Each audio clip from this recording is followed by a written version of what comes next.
Wie ändert sich der Markt zum Ende vom FEC? Schrecklich. Der wird noch schrecklicher.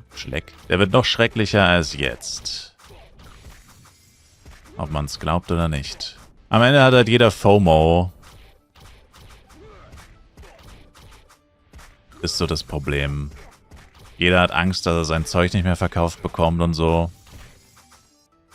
Und keiner lädt mehr F-Coins auf, beziehungsweise verkauft er sie auf jeden Fall nicht mehr.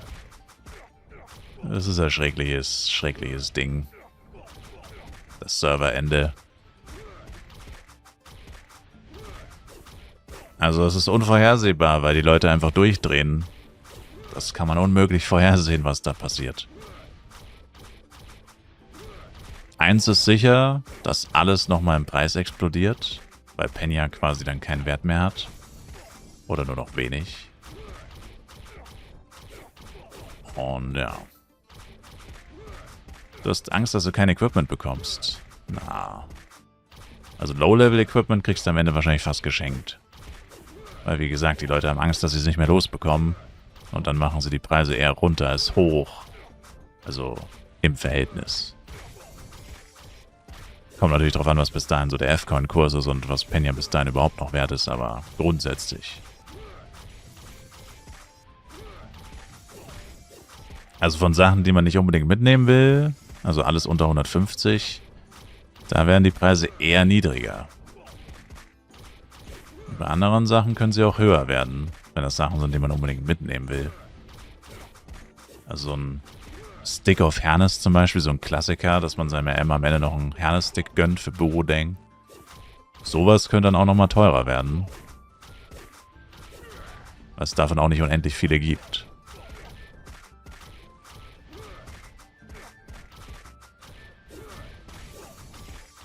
Aber das ist echt unmöglich zu sagen, weil die Leute da komplett durchdrehen. Deswegen sollte man möglichst gucken, dass man ungefähr einen Monat vor Ende des Servers vielleicht schon das hat, was man unbedingt haben will. Dass man in dieser Endphase, in der alle komplett durchdrehen, dass man dann nicht mehr zwingend was kaufen muss. Man kann dann vielleicht noch was kaufen, wenn man einen Schnapper entdeckt oder so. Aber dass man grundsätzlich vielleicht schon fertig ist. Die wichtigsten Items schon hat. Dann kann da nicht viel schief gehen. Weil in dieser Phase willst du wirklich nicht darauf angewiesen sein, dass du jetzt noch deine wichtigste Waffe oder dein wichtigstes Item brauchst. Weil wenn halt viele Leute dann plötzlich zum Beispiel Stick of Hernes, wenn wir bei dem Beispiel bleiben, noch kaufen wollen, und das ist, denke ich, sogar ein gutes Beispiel, bei Ringmaster gibt es wie Sand am Meer. Also bei Ringmaster-Items wäre das am logischsten, wenn es dort passieren würde, weil, wie gesagt, viele Leute rüsten ihren Ringmaster jetzt nicht allzu gut aus, wenn sie ihn nicht aktiv für irgendwas großartig benutzen. Wenn du dann aber merkst, okay, die Preise sind jetzt echt günstig, dann denkst du dir so, okay, kaufe ich ihm doch einen Stick of Hernes oder was weiß ich was. Und nicht nur du denkst dir das, sondern hunderte Leute innerhalb von ein paar Tagen denken sich das. Ja, dann plötzlich steigen die Preise wieder, und zwar dann ganz rasant, und dann plötzlich merkst du, okay, du hattest eigentlich 5 Merde parat, es ist irgendwie nicht zu dem Deal gekommen, den du dir ausgemacht hattest, und am nächsten Tag kostet es dann einfach 10 Merde. Und einen Tag drauf 15. Weil sich jeder das plötzlich denkt, hey, ich könnte meinem doch noch einen Stick of Hernes gönnen.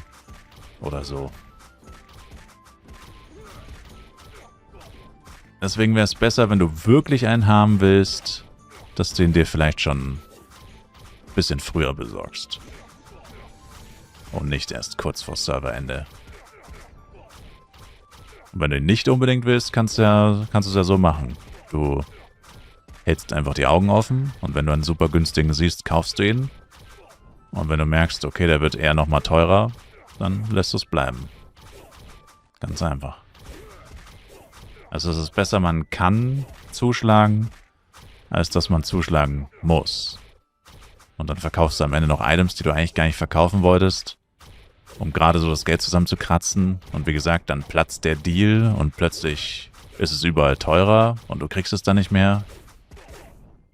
Das sollte man schon vermeiden. Also in diese Lage will man nicht kommen. Das Beste, was man am Ende eigentlich machen kann, ist, wenn du halt alles mehr oder weniger hast, was du haben wolltest. Und dann gibst du dein Geld noch für so Sachen aus wie, keine Ahnung, Ultimate Jewel Box oder Power-Ups oder Products. So günstige Sachen, von denen man sich eigentlich immer welche holen kann. Die du dann auch einfach mitnehmen kannst auf Borodeng. Also OJB kannst du nicht mitnehmen, die müsstest du natürlich öffnen. Aber wenn du dann ganz am Ende sagst, du bist so mehr oder weniger fertig und dein restliches Geld gibst du dann noch zum Gambeln aus, vielleicht hast du Glück.